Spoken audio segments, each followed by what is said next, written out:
ये शुरू करते हैं स्टूडेंट्स। हम लोग आज का टॉपिक है प्रकाश। देखिए प्रकाश जो है ये बहुत ही कॉम्प्लिकेटेड एक टॉपिक है, थोड़ा सा जो है ये कंफ्यूजिंग पैदा करता है, लेकिन आज का पूरा मेरा ये कोशिश रहेगा कि आपको कंफ्यूजन नहीं होगा, यानी आपको पूरा का पूरा टॉपिक क्लियर करने का पूरा प्रयास करूंगा और जितने क्वेश्चन आते हैं किसी कॉम्पिटिटिव एग्जाम में वो सारे कवर करने का पूरा कोशिश रहेगा। तो पहले शुरू करते हैं प्रकाश। प्रकाश को पढ़ने के लिए आप शुरुआत यहां से करेंगे कि प्रकाश जो है वो एक प्रकार की ऊर्जा है। स्टार्टिंग यहीं से करिए तब आपको समझ में आपको सब कुछ आता रहेगा। प्रकाश एक प्रकार की ऊर्जा है, यानी प्रकाश एक प्रकार की एनर्जी है। Light is a type of energy. शुरुआत यहीं से करिए। जिसका संचरण, संचरण का मतलब होता है जानते हैं क्या, जो चलती है। जिसका संचरण यानी जिसका ट्रांसमिशन, जिसका संचरण होता है विद्युत चुंबकीय तरंगों के रूप में, जो विद्युत चुंबकीय तरंगों के रूप में चलती है, यानी इलेक्ट्रोमैग्नेटिक वेव, इसको बोलते हैं हिंदी में विद्युत चुंबकीय तरंग, जिसका संचरण विद्युत चुंबकीय तरंगों के रूप में होता है। आप यहीं से शुरुआत करेंगे। प्रकाश की कोई परिभाषा पूछे शुरू यही करिए। इसको बोलते हैं इसमें electromagnetic wave. Electromagnetic wave start यहां से करेंगे। मैग्नेटिक वेव बात समझ में आ रही है हमारी। अगर मैं आपसे कहूं व्हाट इज लाइट, तो आप कहेंगे sir light is a type of energy which is transmitted in the form of electromagnetic waves. इसका मतलब प्रकाश एक प्रकार की ऊर्जा है जिसका संचरण विद्युत चुंबकीय तरंगों के रूप में होता है, जो इलेक्ट्रोमैग्नेटिक वेव्स के रूप में चलता है। इसका मतलब चलने के लिए माध्यम की आवश्यकता नहीं है। अगर मीडियम मिलेगा तो भी चलेगा और मीडियम नहीं मिलता है तो भी चलता है। प्रकाश को रखा गया है इलेक्ट्रोमैग्नेटिक में, इसलिए क्लियर। अब बात आती है कि प्रकाश की जो वेलोसिटी है हर जगह अलग अलग है।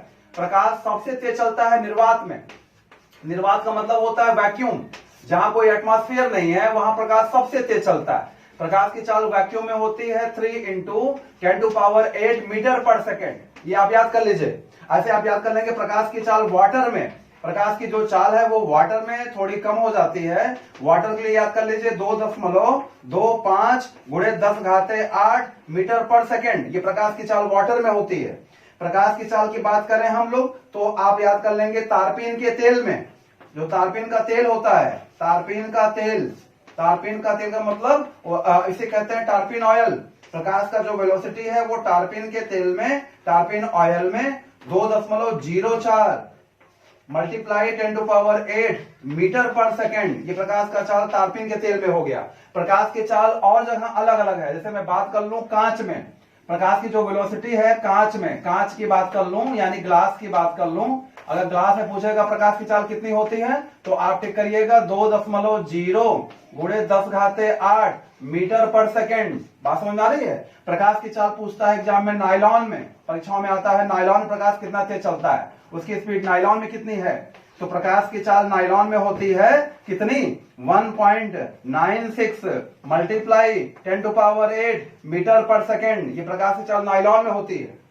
प्रकाश की चाल अगर हम बात करें जो है रॉक सॉल्ट में, जो रॉक सॉल्ट होता है उसकी बात करें, अगर रॉक सॉल्ट पूछेगा एग्जाम में प्रकाश की चाल रॉक सॉल्ट में कितनी होती है, तो रॉक सॉल्ट को जब पूछेगा तो आपको ध्यान रखना है कोई चेंजिंग नहीं करना है। जो आपने नायलॉन का बताया वही आप रॉक सॉल्ट का याद कर लीजिए। 1.96 मल्टीप्लाई 10⁸ मीटर पर सेकेंड। और प्रकाश की चाल हीरे में, डायमंड में बहुत कम हो जाती है। डायमंड में प्रकाश की चाल सबसे कम हो जाती है, या कह सकते हैं बहुत कम हो जाती है। तो 1.24 मल्टीप्लाई 10⁸ मीटर पर सेकेंड।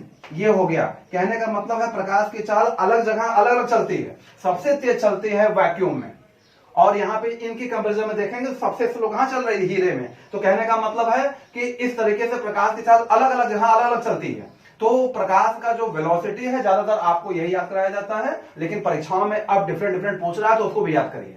अब बात आती है कि प्रकाश की चाल, जो सूर्य का प्रकाश है वो हमारी पृथ्वी पर पहुंचने में कितना समय लेता है। तो सूर्य का प्रकाश धरती पर पहुंचने में 8 मिनट 19 सेकंड का समय लेता है। इसको याद कर लीजिए, 8 मिनट 19 सेकंड का समय लेता है। सेकंड को लेकर किताबों में कंफ्यूजन दिया हुआ है, कहीं कहीं 16 सेकंड लिखा है और कहीं कहीं 21 सेकंड भी लिखा है। ऐसा कंफ्यूजन किताबों में दिया हुआ है, तो कंफ्यूज मत होइएगा। आप याद कर लीजिए लगभग 500 सेकंड।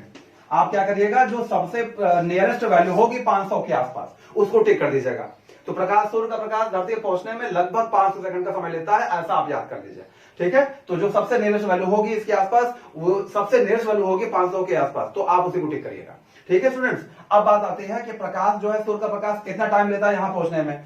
सूर्य हमारा तारा है, उसका प्रकाश हमारे सारे ग्रहों पे पड़ता है, हमारे 8 सोलर सिस्टम में प्लैनेट हैं, उन सभी पर पड़ता है, और इन प्लैनेट के जितने सैटेलाइट हैं नेचुरल, यानी जितने चंद्रमा है जिनके पास, वो उन सब पे प्रकाश पड़ता है। तो हमारा जो मून है, हमारे मून पे जब प्रकाश गिरता है सूर्य का, तो वो मून क्या करता है, उस प्रकाश को धरती पर भेज देता है, यानी उस प्रकाश को हमारी धरती पर भेज देगा। मून के पास अपना स्वयं का लाइट तो होता नहीं है, मून क्या करता है, केवल सूर्य के प्रकाश को परावर्तित करता है, रिफ्लेक्ट करता है। तो सूर्य का प्रकाश आया, गिरा धरती मून पर, मून ने भेज दिया धरती पर। तो ये जो रिफ्लेक्शन हो रहा है, ये जो परावर्तन हो रहा है, ये दिन में भी होता है, लेकिन परावर्तन जो दिन में हो रहा है वो सूर्य का प्रकाश इतना ज्यादा खुद ही दिखाई हमें पड़ता नहीं है। तो वैज्ञानिक कहते हैं कि रात्रि में भी आपको कभी कभी दिखता है कि चांदनी रात में दूर तक दिखाई देता है, तो वो प्रकाश किसका है, वो चंद्रमा का प्रकाश धरती पर आ रहा है। सूर्य का दिया गया प्रकाश चंद्रमा द्वारा धरती पर आ रहा है। तो चंद्रमा द्वारा जो रिफ्लेक्टेड लाइट है वो यहां पहुंचने में 1.28 सेकंड का समय लेती है।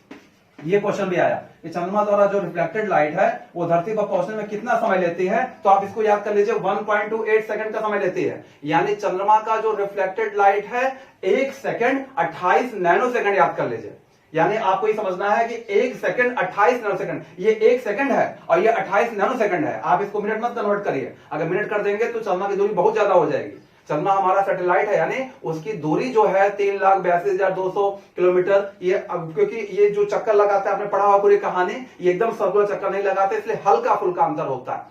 तो 3 लाख किलोमीटर तो 1 सेकंड चलता है प्रकाश, तो 3 लाख किलोमीटर 1 सेकंड में कवर करेगा। बाकी 0.28 जो आपका नैनो सेकंड चल रहा है, उसमें जो है उसका प्रकाश धरती पर आ जाता है, यानी 1.5 सेकंड से कम समय का लेता है पहुंचने में। तो ऐसे क्वेश्चन आपको एग्जाम में पूछे जाते हैं। स्टार्टिंग आप यहीं से करिए। प्रकाश की कुछ प्रॉपर्टी है, प्रकाश के कुछ गुणधर्म है, कुछ आपके उसके कैरेक्टर है जो पढ़ना जरूरी होता है। तो हम लोग क्या करेंगे, प्रकाश की प्रॉपर्टीज को अब धीरे धीरे जो है हम लोग क्या करेंगे, उस प्रॉपर्टीज को शुरू करेंगे, उस प्रॉपर्टीज को पढ़ेंगे, उस प्रॉपर्टीज को स्टार्ट करेंगे। जितनी इसकी प्रॉपर्टी 1 बाय 1 करके सब डिस्कस करेंगे। उसमें जो क्वेश्चन आते हैं वो क्वेश्चन हम लोग लेके चलेंगे। देखिए, प्रकाश का पहला प्रॉपर्टी लिखा हमने यहाँ पे। पहली प्रॉपर्टी प्रकाश का परावर्तन। देखिए, परावर्तन का मतलब क्या है, जैसे मान लीजिए कोई स्मूथ सरफेस है, उस स्मूथ सरफेस पर प्रकाश पड़ेगा और वहां से टकरा के लौट जाएगा। जब किसी समतल पृष्ठ पर प्रकाश गिरता है और वहां से टकराकर लौट जाता है, तो इस घटना को हम लोग बोलते हैं परावर्तन। जैसे मान लीजिए कोई ये स्मूथ सरफेस है, प्रकाश यहां पे आया, यहां पे गिरा, यहां से लौट गया, तो इस घटना को हम लोग बोलते हैं क्या, परावर्तन। आपसे कोई पूछे व्हाट इज रिफ्लेक्शन, आपको कहना है सर ऐसा है, किसी समतल पृष्ठ पर प्रकाश गिरता है और वहां से टकराता है, वहां से लौट जाता है, तो इस घटना को बोलते हैं परावर्तन, यानी रिफ्लेक्शन बोलते हैं। जैसे मान लीजिए सपोज करिए कि यहाँ पे पानी भरा हुआ है, ये कोई बर्तन है, यहाँ पे पानी भरा हुआ है, अगर इसमें पानी भर दिया जाता है, ये देख रहे हैं, पानी भर दिया जाता है, और जब प्रकाश इसमें गिरेगा, तो प्रकाश जब गिरेगा तब यहाँ पे कुछ चेंजिंग आएगी, सब यहाँ पे कुछ चेंजिंग आएगी। कहने का मतलब है कि प्रकाश जब यहाँ पे आ रहा है, ये यहाँ पे गिरेगा, और जब यहाँ से निकलेगा बाहर की तरफ, तो ये जो आपका प्रकाश सीधा चला गया है ना, यहाँ पे हो सकता है, यहाँ पे जाने के बाद यहाँ से हल्का सा बेंट हो जाए और इधर घूम जाए। कहने का मतलब क्या है, कहने का मतलब यह है कि प्रकाश जब माध्यम बदलता है ना, तो प्रकाश अपने मार्ग से विचलित भी होता है। तो कहने का मतलब ये जो एंगल बन रहा है वो एंगल 90 डिग्री से ज्यादा हो गया। जब एंगल, ये जो एंगल होता है, ये वाला एंगल, किसी भी रीजन से ये एंगल, ये जो एंगल बन रहा है इनके बीच में, ये 90 डिग्री से ज्यादा हो या 90 डिग्री हो, तो इसे हम लोग कहते हैं total internal reflection of light. यानी हम लोग कहते हैं total internal reflection of light का मतलब है कि प्रकाश का पूर्ण आंतरिक परावर्तन, पूर्ण आंतरिक परावर्तन। ये आप ध्यान रखिएगा, बहुत टफ नहीं है। प्रकाश की परिभाषा, ये जितने भी इसके कैरेक्टर है, जितने भी इसकी प्रॉपर्टीज है ना, सबको पहले समझ लेंगे, फिर उस पर कौन से क्वेश्चन आते हैं वो भी करा देंगे। कैसे क्वेश्चन पूछे जाते हैं, क्वेश्चन का सेटिंग ऐसे बता देंगे। पहले आप समझिए प्रकाश का पूर्ण आंतरिक परावर्तन क्या होता है। आपसे कोई पूछे पहले परावर्तन बताइए कि सर प्रकाश किसी समतल पृष्ठ पर गिरता है और वहां से टकराकर वापस लौट जाता है, तो इस घटना को हम लोग परावर्तन कहते हैं। लेकिन परावर्तन के बीच में जो बनने वाला एंगल है किसी रीजन से, अगर वो 90 डिग्री से ज्यादा हो या 90 डिग्री का हो, तो उसे हम लोग बोलते हैं प्रकाश का पूर्ण आंतरिक परावर्तन, यानी total internal reflection of light. अब total internal reflection of light पे यहां पे कुछ क्वेश्चन पूछे जाते हैं। जैसे आपको पहला क्वेश्चन पूछेगा, नंबर फर्स्ट क्या पूछेगा, मृग मरीचिका का बनना, ऐसा क्वेश्चन आता है। मृग मरीचिका का बनना, ये आपका पहला क्वेश्चन पूछता है और बहुत ज्यादा पूछा जाता है। इसका मतलब फॉर्मेशन ऑफ मिराज, आप कह सकते हैं फॉर्मेशन ऑफ मिराज का मतलब है, मिराज का मतलब है जानते हैं क्या, कभी कभी रेगिस्तान के जंगलों में जो हिरन हैं जब वो बालों की तरफ देखते हैं तो उनको लगता है कि वहां पानी भरा हुआ है, और वहां पे पानी भरा है तो वहां पे वो दौड़ के जाते हैं, लेकिन वहां पे वो पानी होता नहीं है, तो वो फिर उनको लगता है, जब वो वहां से आगे की तरफ देखते हैं तो उनको लगता है वहां पानी भरा हुआ है, फिर वो वहां दौड़ के जाते हैं, वो उनका भ्रम होता है, पानी होता नहीं है। तो वो जो मिराज बन रहा है, जो वो मरीचिका बन रही है, वो बनने का कारण प्रकाश का पूर्ण आंतरिक परावर्तन है। ध्यान रखिएगा, एग्जाम में पूछेगा मृग मरीचिका का बनना तो प्रकाश का पूर्ण आंतरिक परावर्तन, तो ये मृग के साथ बहुत ज्यादा होता है, इसलिए मृग क्या होता है, पानी तलाश में भटकते रहते हैं, अगर पानी मिल जाए किसी रीजन से तो वो पी लेते हैं, तो फिर उनकी डेथ हो जाती है। तो कहने का मतलब क्या है, इसे बोलते हैं मृग मरीचिका। मरीचिका हमको आपको भी बनता है, कभी कभी हम हाईवे पे चल रहे होते हैं, तो जब हम गाड़ी चला रहे होते हैं 4 व्हीलर तो या 2 व्हीलर, तो हमें लगता है कि आगे रोड पे पानी भरा हुआ है, लेकिन वो पानी होता नहीं है। तो हमारा आपका जो ये भ्रम बन रहा है ना, मरीचिका हमको आपको भी बनता है, लेकिन हम आप इंसान है तो समझ जाते हैं हमारा आपका भ्रम है, लेकिन जानवर समझ नहीं पाते और वो आगे बढ़ते चले जाते हैं। तो ये मरीचिका जो बनना है इसका रीजन ये है। दूसरा क्वेश्चन आता है हीरे का जगमगाना, शाइनिंग ऑफ डायमंड। आपसे क्वेश्चन पूछेगा हीरे का जगमगाना, कोई कंफ्यूजन नहीं, आपसे हीरे का जगमगाना पूछ लेगा, आपको टिक कर देना है, शाइनिंग ऑफ डायमंड में टिक कर देना है क्या, प्रकाश का पूर्ण आंतरिक परावर्तन।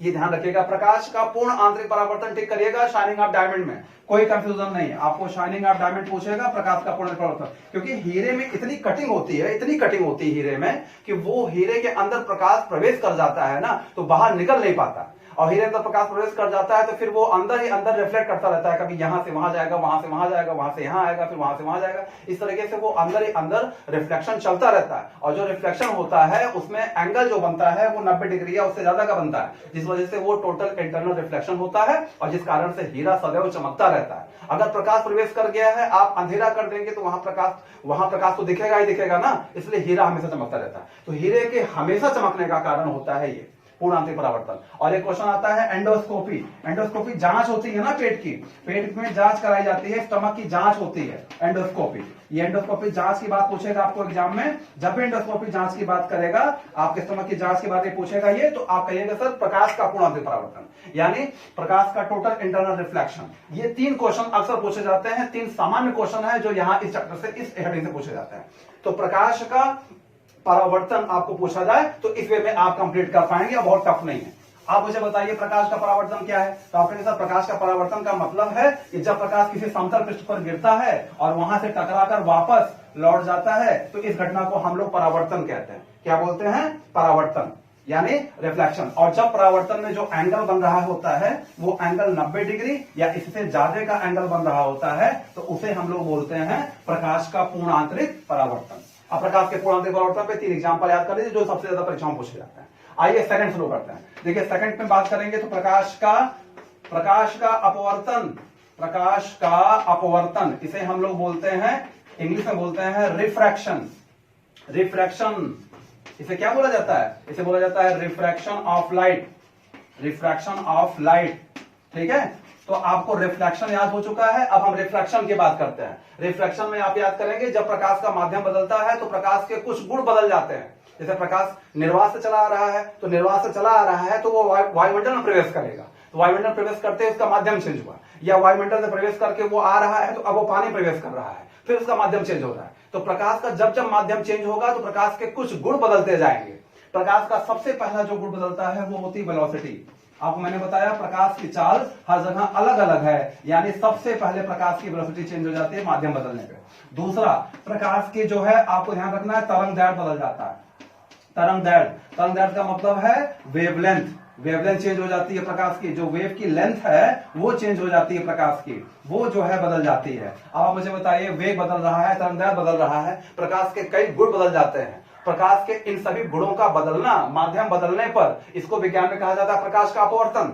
आप ये समझिए कि प्रकाश के कई गुण बदल जाते हैं माध्यम बदलने पर, तो इसको कहा जाता है प्रकाश का अपवर्तन। लेकिन प्रकाश का एक ऐसा गुण है, एक ऐसी प्रॉपर्टी है जो कभी चेंज नहीं होती, वो है आवृत्ति। आवृत्ति का मतलब है फ्रीक्वेंसी, फ्रीक्वेंसी कभी चेंज नहीं होती प्रकाश की। आपको एग्जाम में पूछेगा वह कौन सा गुण है प्रकाश का जो कभी बदलता नहीं है माध्यम बदलने पर, तो आप टिक करिए फ्रीक्वेंसी, आवृत्ति। तो आवृत्ति को टिक कर दीजिएगा, सही हो जाएगा। अब वह कौन सा गुण है जो प्रकाश का हमेशा बदल जाता है माध्यम बदलने पर, तो इन दो में से आपको ऑप्शन मिलेगा, सॉरी यहां से याद करिएगा। हम आपको एक डायग्राम से समझाते हैं। जैसे मान लीजिए सपोज करिए बीकर है, इस बीकर में हमने पानी भर दिया यहां तक, ठीक है, पानी भर दिया यहां तक, सपोज करिए हमने इसमें वाटर भर दिया, ये अब हमने ये पानी भर दिया, तो उसमें होगा क्या, जब प्रकाश की किरण गिरेगी, प्रकाश की किरण इस पानी पे गिरेगी, तो वैज्ञानिक कहते हैं पानी प्रकाश की किरण गिरने के बाद क्या होती है, इसको जाना चाहिए था इस तरीके से, जाना चाहिए था इसको इस तरीके से जाना चाहिए था, लेकिन वो हल्का सा बेंट हो जाती है, वो इस तरीके से चली गई। ये देख रहे हैं, प्रकाश का जब माध्यम बदलने का वो अपने मार्ग से विचलित होगी, हल्का सा बेंट हो गई, और जब बेंट हो जाएगी तो फिर वहां पे वैज्ञानिक कहते हैं कि ये जो बेंट हो रही है, और यहाँ पे अगर हम एक लाइन खींच दें सीधा इस तरीके से, ये लाइन खींच दें यहाँ पे सीधा, इस लाइन को बोला जाता है साइंस में अभिलंब कहते हैं, इसको हम लोग बोलते हैं अभिलंब, इसको हम लोग बोलते हैं नॉर्मल, क्या बोलते हैं, इसको बोला जाता है नॉर्मल, ये नॉर्मल बोला जाता है अगर हमने ऐसे अभिलंब खींच दिया तो। और ये अब यहाँ पे प्रकाश को जाना तो ऐसे था, लेकिन प्रकाश क्या हुआ, प्रकाश इधर घूम गया, तो प्रकाश जानते हैं प्रकाश का इस तरीके से अपने मार्ग से विचलित हो जाना, ये कहलाता है अपवर्तन। ये जो लाइट गिर रही है प्रकाश की, इसे बोलते हैं क्या, इसे बोलते हैं आपतित किरण। याद कर लीजिए, कुछ साइंटिफिक वर्ड याद कर लीजिए, बहुत टफ नहीं है। आपतित किरण, इसे हम लोग बोलते हैं इंसिडेंट रे, इसे बोलते हैं इंसिडेंट रे, याद कर लीजिए, इंसिडेंट रे या आपतित किरण। अब जब आपतित किरण गिरी तो उसके बाद फिर क्या हुआ, गिरने के बाद सीधा जाना चाहिए था, लेकिन वो हल्का सा मुड़ गई, तो ये जो मुड़ गई इसे बोलते हैं रिफ्रैक्टेड, यानी इसे बोलते हैं अपवर्तित किरण, अपवर्तित किरण, ये अपवर्तित किरण ये बोलते हैं, इसे बोलते हैं हम लोग अपवर्तित किरण, यानी इसे बोलते हैं रिफ्रैक्टेड रे, रिफ्रैक्टेड रे, रिफ्रैक्टेड रे। बहुत ज्यादा टफ नहीं है, दो तीन बातें याद कर लीजिए। एक आपने जो अभिलंब खींचा वो तो नॉर्मल है ही है, और आप देख रहे हैं इनके बीच में जो अपवर्तित किरण है और जो अभिलंब है, इनके बीच में एक एंगल बन रहा है, इसे बोलते हैं अपवर्तित कोण, इसे बोलते हैं अपवर्तित कोण। अपवर्तित कोण का मतलब है, अपवर्तित कोण का मतलब रिफ्रैक्टेड एंगल, रिफ्रैक्टेड एंगल, बहुत ज्यादा टफ नहीं है, रिफ्रैक्टेड एंगल। आपसे पूछा जाए कैसा रिफ्रैक्टेड एंगल है ये, अपवर्तित कोण है ये, ठीक है स्टूडेंट्स। तो कुछ नॉर्मली बातें हैं, ये याद हो जाए तो ठीक है, तो इतना ध्यान रखिएगा, प्रकाश जब अपने माध्यम से हटेगा, अपने माध्यम से दूसरे माध्यम में प्रवेश करेगा, तो प्रकाश के कुछ गुण बदलेंगे, वो अपने मार्ग से विचलित होगा, प्रकाश के कुछ गुण बदलेंगे, इन्हीं गुण को बदलना विज्ञान में कहा जाता है अपवर्तन। ये तो आपको डेफिनेशन याद होगी, परावर्तन पहले याद हो गया, अपवर्तन यहां पे याद हो गया। अपवर्तन के एग्जाम्पल क्या है जो पूछे जाते हैं एग्जाम में, आपसे पूछेगा एग्जाम्पल में, क्या पूछेगा, तारों का टिमटिमाना, आपसे आएगा तारों का टिमटिमाना, ट्विंकलिंग ऑफ स्टार, ऐसा क्वेश्चन एग्जाम में आता है, तारों का टिमटिमाना, ट्विंकलिंग, ट्विंकलिंग ऑफ स्टार पूछता है, तो आप बिल्कुल कोई कंफ्यूजन नहीं, अगर तारों का टिमटिमाना पूछेगा तो आप टिक करिएगा प्रकाश का अपवर्तन। क्या टिक करेंगे, प्रकाश का अपवर्तन।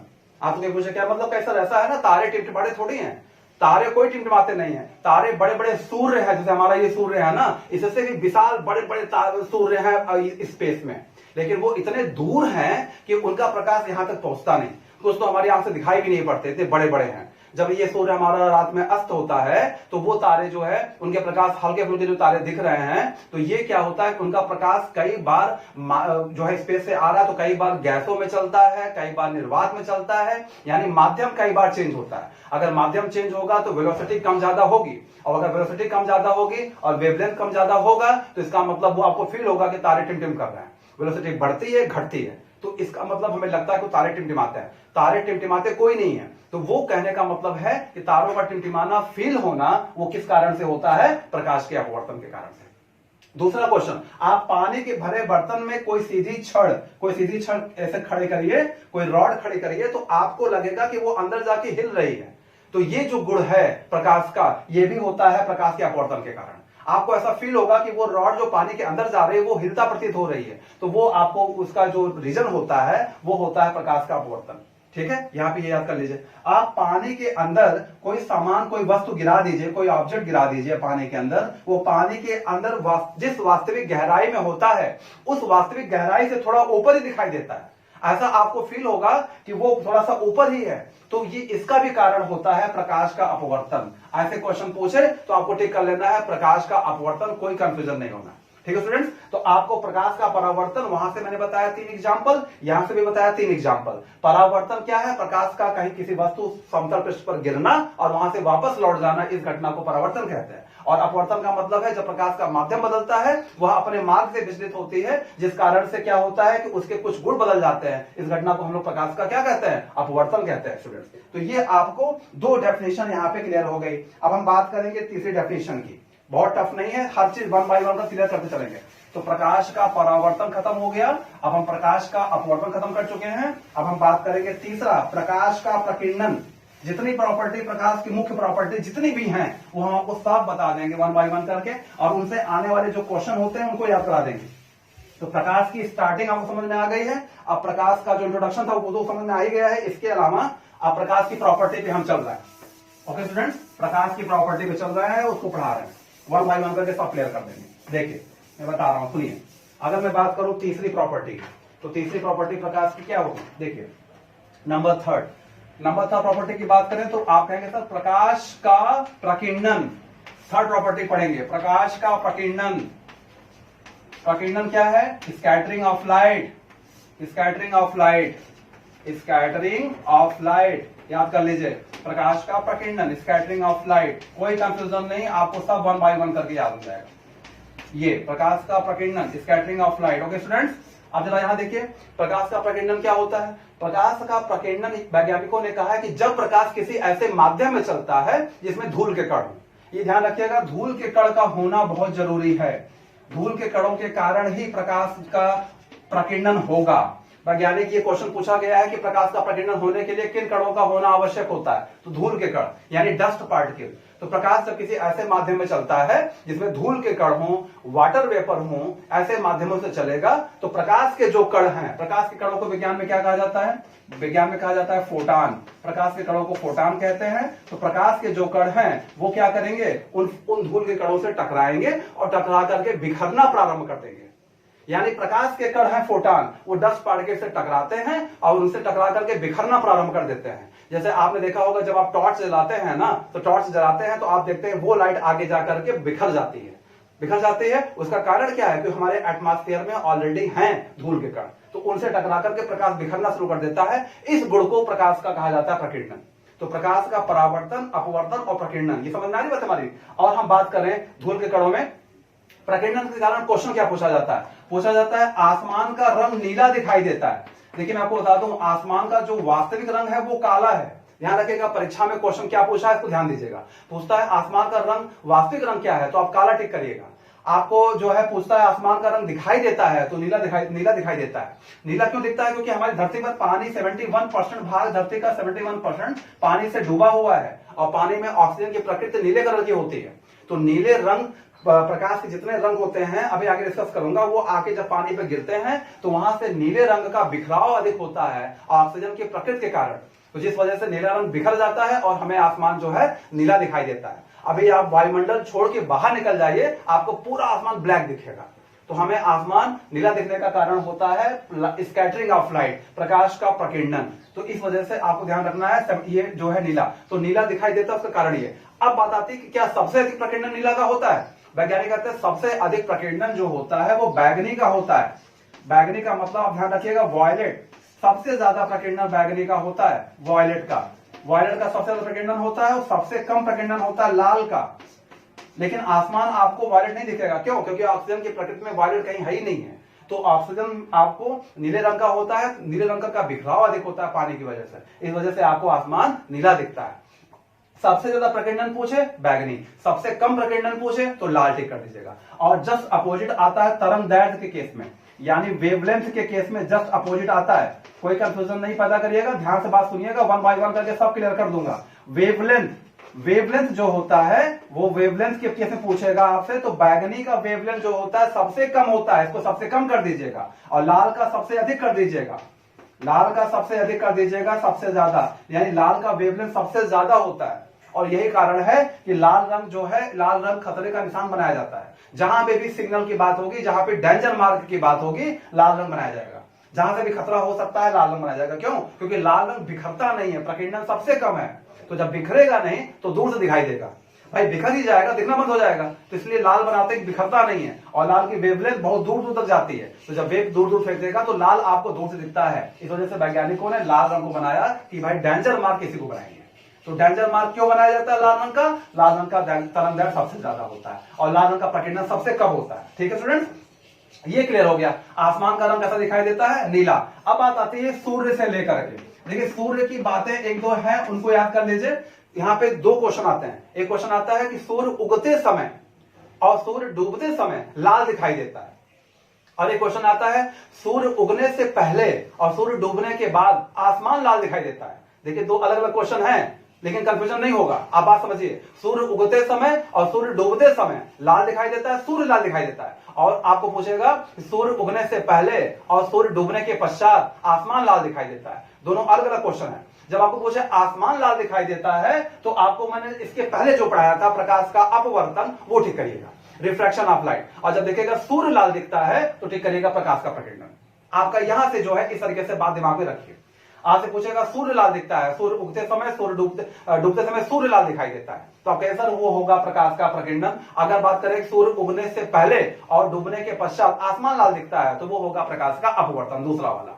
तो स्टूडेंट इस तरीके से आपने पहला प्रकाश का परावर्तन, दूसरा प्रकाश का अपवर्तन, तीसरा प्रकाश का प्रकीर्णन, ये कंप्लीट किया स्टूडेंट। अब हम बात करेंगे चौथे की, नंबर 4 की। तो नंबर 4 की बात करेंगे तो आप कहेंगे सर प्रकाश का क्या याद करेंगे? वर्ण विक्षेपण। प्रकाश का वर्ण विक्षेपण याद करिएगा। प्रकाश का वर्ण विक्षेपण का मतलब है dispersion of light. Dispersion of light, dispersion of light. अगर मैं आपसे पूछूं डिस्पर्जन ऑफ लाइट, आप कहेंगे सर डिस्पर्जन ऑफ लाइट का मतलब है प्रकाश का वर्ण विक्षेपण। वर्ण विक्षेपण देखिए, अब dispersion of light number 4 property पढ़ाने जा रहे हैं और बहुत इंपॉर्टेंट प्रॉपर्टी, सबसे ज्यादा क्वेश्चन इसी से आते हैं, सबसे ज्यादा क्वेश्चन यहीं से आते हैं। हमने आपसे ये कहा कि आपको धैर्य बना के, पेशेंस बना के सुनना होता है। लेक्चर को सुनेंगे सारी बात क्लियर हो जाएगी। वर्ण विक्षेपण का मतलब ये दिया था सर आइजैक न्यूटन ने। सर आइजैक न्यूटन ने इसको बताया था। आप इनको इसाक न्यूटन भी कह सकते हैं, कुछ लोग इसाक न्यूटन भी कहते हैं। Sir Isaac Newton father of physics, physics के फादर हैं। इन्होंने बताया था प्रकाश के वर्ण विक्षेपण के बारे में। इन्होंने कहा था जब प्रकाश किसी प्रिज्म से गुजरती है, मान लीजिए ये प्रिज्म है, ये प्रिज्म है, इससे प्रकाश गुजरेगी, ये प्रकाश की किरण आ रही, ये यहां टकराएगी। जब प्रकाश किसी प्रिज्म से गुजरेगी तो प्रकाश में 7 रंग होते हैं। वो 7 रंग प्रकाश के जो होते हैं वो बढ़ जाते हैं। प्रकाश अपने 7 रंग में बढ़ जाता है। इस घटना को आइजैक न्यूटन ने कहा था यही है प्रकाश का वर्ण विक्षेपण। ये है प्रिज्म, दिस इज प्रिज्म। आपको कोई कंफ्यूजन नहीं। प्रकाश जब प्रिज्म से होकर गुजरेगा तो प्रकाश में 7 रंग हैं। विबग्योर, विबग्योर, GYOR, ये विबग्योर, इसको याद कर लीजिए। वी मतलब होता है वायलेट, वी मतलब क्या? वायलेट। आई मतलब होता है इंडिगो, आई मतलब क्या होता है? इंडिगो। और बी मतलब होता है ब्लू। बाकी का सब जान ही रहे हैं। Green, yellow, orange, red, 7 colour है प्रकाश के। प्रकाश में 7 रंग होते हैं। जब प्रकाश प्रिज्म से गुजरता है 7 रंग में बढ़ जाता है। इस घटना को कहते हैं प्रकाश का वर्ण विक्षेपण। आपसे कोई पूछे डिस्पर्जन ऑफ लाइट, कैसा प्रिज्म से प्रकाश गुजरता है, अपने 7 रंग में बढ़ जाता है, इसको हम लोग प्रकाश का डिस्पर्जन ऑफ लाइट कहते हैं। ये आपको याद हो गया। अब बात आती है कि सबसे, देखिए इसको आप क्रम में ऐसे याद कर लेंगे विबग्योर, तो कई क्वेश्चन को कर पाएंगे। अगर मैं आपसे पूछूं सबसे ज्यादा वेवलेंथ किसका होता है, तो आप रेड को आप सबसे ज्यादा याद किए हैं, तो रेड को सबसे ज्यादा याद किए, तो इसी क्रम में आप घटते हुए चले जाएंगे, तो सबसे कम हो जाएगा वायलेट का। अगर आपको पूछा सबसे ज्यादा तरंगदैर्घ्य किसका होता है, रेड ऑप्शन में नहीं है तो ऑरेंज ऑप्शन में होगा, ऑरेंज नहीं है तो येलो ऑप्शन में होगा। ठीक स्टूडेंट्स, देखिएगा इसी वे में होगा। और सबसे आपने याद किया, यहाँ पे हमने बताया क्या कि जो प्रकीर्णन है वो सबसे अधिक होता है वायलेट में। प्रकीर्णन स्कैटरिंग, यानी स्कैटरिंग बहुत जल्दी बहुत ज्यादा होता है वायलेट में, सबसे जल्दी बिखरता है वायलेट। तो सबसे अधिक वायलेट में होता है, सबसे कम लाल में होता है। जिस चीज में आप वायलेट को सबसे ज्यादा करेंगे, बैगनी को ज्यादा करेंगे, उसमें लाल सबसे कम कर देंगे। और जिस चीज में लाल को सबसे ज्यादा करेंगे उसमें बैगनी सबसे कम कर देंगे। और ट्रेंड वही पकड़ लेंगे कि कैसे क्या चल रहा है। ठीक है स्टूडेंट्स, तो यहाँ पे आपको ये बात क्लियर आती है। अब यहाँ से क्वेश्चन क्या आते हैं? क्वेश्चन आते हैं इंद्रधनुष से, रेनबो से क्वेश्चन आपको परीक्षा में ज्यादा मिलते हैं। आपसे पूछेगा रेनबो का बनना, formation of rainbow. Formation of rainbow की बात करेगा ना तो कोई कंफ्यूजन पैदा मत करेगा स्टूडेंट। रेनबो की बात करेगा तो आप टिक करेगा प्रकाश का वर्ण विक्षेपण। अगर एग्जाम में आएगा फॉर्मेशन ऑफ रेनबो तो आप टिक करेंगे प्रकाश का वर्ण विक्षेपण। एक और ऑप्शन में पूछता है, वो भी बताऊंगा, लेकिन अभी आपको नॉर्मली ऐसा दे दे कि रेनबो का बनना, तो आपको देगा प्रकाश का प्रकीर्णन, प्रकाश का वर्ण विक्षेपण, प्रकाश का अपवर्तन, तो आप टिक करिए प्रकाश का वर्ण विक्षेपण, एकदम सही हो जाएगा। ठीक है, लेकिन अभी एक और तरीके से पूछ रहा है, उसको भी चर्चा करूंगा। पहले आप समझिए, इंद्रधनुष के बारे में कई क्वेश्चन पूछता है। इंद्रधनुष हमेशा सूर्य के विपरीत बनता है, हमेशा सूर्य के विपरीत बनता है, ध्यान रखिएगा। अगर सूरज पूर्व दिशा में है तो इंद्रधनुष हमेशा पश्चिम में बनेगा। अगर सूरज पश्चिम में डूब रहा है तो रेनबो हमेशा पूर्व में बनेगा। रेनबो दोपहर में 12 बजे कभी नहीं बनेगा, ये भी ध्यान रखिएगा। एग्जाम में पूछता है किस टाइम नहीं बनता है, दोपहर में 12 बजे कभी नहीं बनेगा। और रेनबो जब भी बनेगा हमेशा वर्षा के मौसम में बनेगा, यानी हमेशा रेनी सीजन में बनेगा। कभी भी ठंडी या गर्मी में नहीं बनेगा। रेनबो हमेशा बनता है बरसात के मौसम में। क्यों बनता है बरसात मौसम में? क्योंकि बरसात के मौसम में पानी की बूंदें चाहिए। पानी की बूंदें प्रिज्म का काम करती हैं, और पानी की बूंदें प्रिज्म का काम करेंगी तो प्रकाश उस प्रिज्म से गुजरेगा तो सातों रंग में बढ़ जाएगा। इसी वजह से वैज्ञानिकों ने कहा कि वर्षा की बूंदें चाहिए, वर्षा की बूंदें चाहिए। इस वजह से पानी जो है, पानी की बूंदें होती हैं, रेन ड्रॉप होता है, तो वो हमेशा बनेगा। कब बनेगा? बरसात के मौसम में ही बनेगा। रेनबो में सबसे ऊपर का जो रंग होता है, अब यहाँ पे बच्चे कंफ्यूजन हो जाते हैं, सबसे ऊपर वो यहाँ पे वायलेट लिखा हुआ है तो यही ठीक करके चले आते हैं, ये गड़बड़ हो जाएगा। सबसे ऊपर का रंग होता है रेड, नीचे वाला पकड़िए, सबसे ऊपर का रंग रेड होता है। अब आपको मैंने एक बता दिया, अब आप इसी ट्रेंड को पकड़ लेंगे तो दिक्कत नहीं आएगी। सबसे ऊपर का रंग रेड होता है, सबसे नीचे का रंग होता है वायलेट।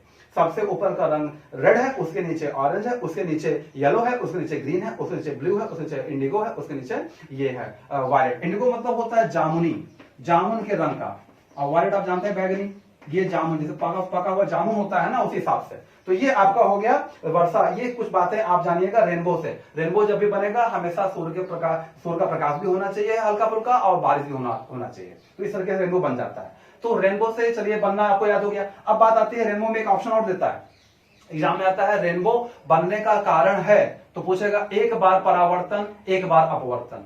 आपको ऑप्शन ऐसा दिया जाएगा, एक बार जो है परावर्तन, दो बार अपवर्तन, या देगा आपको दो बार अपवर्तन, एक बार परावर्तन, ऐसा क्वेश्चन दे रहा है। यानी आपको इस पहचानना होगा, तो वहां पे जो मेन सही फैक्ट जो रीजन आता है आपको याद करना है, दो बार अपवर्तन, 2 टाइम्स अपवर्तन। अपवर्तन का मतलब समझ रहा है ना, अपवर्तन मतलब refraction, 2 times refraction, 2 time refraction होता है, और एक बार टोटल इंटरनल रिफ्लेक्शन। अगर टोटल इंटरनल रिफ्लेक्शन नहीं दिया होगा तो परावर्तन दिया होगा, एक बार परावर्तन। तो आप देखिएगा 2 बार अपवर्तन, एक बार परावर्तन, कुछ ऐसा दिया होगा, तब आप टिक करिएगा उसको। अगर आपको डायरेक्ट इसमें ऐसे ऑप्शन न मिले तो आपको ऐसे ऑप्शन मिल रहा है तो ये टिक करिएगा, 2 times refraction, once total internal reflection. यानी आपको समझना है, पानी की बूंद से जब प्रकाश अंदर प्रवेश करता है ना, तो पानी की बूंद से प्रकाश प्रवेश करेगा, रिफ्रैक्शन स्टार्ट हो गया, अपवर्तन स्टार्ट हो जाता है। और पानी की बूंद में जब अंदर जा रहा है तो उसके अंदर लेयर टकराएगा, वहां से लौटेगा ना, तो वहां से लौट रहा है तो परावर्तन शुरू हो रहा है, परावर्तन शुरू हो रहा है, तो ये तो सही है। और उसके बाद जब पानी में लौट रहा है तो पानी के अंदर से लौट रहा है ना, तो मतलब रिफ्रैक्शन एक बार और हो रहा है। तो कहने का मतलब रिफ्रैक्शन जो होता है वो 2 टाइम्स होता है, और पूर्णांक परिवर्तन एक बार होता है। इसका इस रीजन से भी प्रकाश का वर्ण विक्षेपण बन जाता है, और जिस कारण से हमारा रेनबो बन जाता है। तो ये हो गया 4 प्रॉपर्टीज की जो आपको एग्जाम में पूछी जाती है। अब एक क्वेश्चन आपको मैं 5वीं प्रॉपर्टी बता दे रहा हूं, ये जान लीजिए 5वीं प्रॉपर्टी क्या है, बहुत टफ नहीं है। प्रकाश का विवर्तन, कुछ नॉर्मल प्रॉपर्टीज हैं जिनको याद करना बहुत टफ नहीं है, ज्यादा क्वेश्चन वहां से नहीं मिलते, लेकिन आपको जानना जरूरी होता है। इसे बोलते हैं डिफ्रैक्शन ऑफ लाइट। आपको कोई पूछे डिफ्रैक्शन ऑफ लाइट क्या है भाई, कैसा डिफ्रैक्शन ऑफ लाइट जो है प्रकाश का जो विवर्तन है, प्रकाश का जो डिफ्रैक्शन है, प्रकाश का जो विवर्तन है, जब प्रकाश के मार्ग में कोई वस्तु आती है तो उस वस्तु की छाया पीछे बन जाती है। जब भी प्रकाश के मार्ग में हम आएंगे या कोई वस्तु आएगी, उस वस्तु की छाया पीछे बन जाएगी, और छाया में अगर कोई वस्तु पड़ी है तो हमें दिखाई देती है। जैसे मान लीजिए प्रकाश के मार्ग में हम रख रहे हैं, यहां मान लीजिए छाया बनेगी, तो छाया में यहां पे ये जो डॉट मैंने किया ये आपको दिखाई पड़ेगी। तो कहने का मतलब वैज्ञानिक कहते हैं प्रकाश के मार्ग में कोई वस्तु आती है और वस्तु की छाया पीछे बन जाती है, लेकिन छाया में कोई वस्तु गिरी है, छाया में कोई वस्तु गिरी है तो वो हमें दिखाई देती है। तो वैज्ञानिक कहते हैं इसका मतलब छाया में प्रकाश कहीं ना कहीं से प्रवेश कर रहा है। तो उनका कहना है कि वस्तु के किनारों से टकराकर प्रकाश का कुछ अंश है जो छाया में प्रवेश करता है। इस घटना को विज्ञान में कहा जाता है प्रकाश का विवर्तन। आपसे कोई पूछे प्रकाश का विवर्तन क्या है, डिफ्रैक्शन ऑफ लाइट क्या है, प्रकाश का कुछ अंश है जो प्रकाश की छाया में प्रवेश करता है। आप ध्यान रखिएगा, प्रकाश का कुछ अंश है जो वस्तु के किनारों से टकराकर वस्तु की छाया में प्रवेश करता है। तो इस घटना को प्रकाश का क्या कहते हैं, विवर्तन कहते हैं। यहाँ पे क्वेश्चन पूछ सकता है कि छोटी सी चिड़िया जो है उड़ती है, उसकी छाया धरती पर बन जाती है सरफेस पे, लेकिन बड़ा सा एरोप्लेन उड़ता है उसकी छाया धरती पर नहीं बनती। ऐसा क्वेश्चन करके देगा तो आप टिक करिएगा विवर्तन।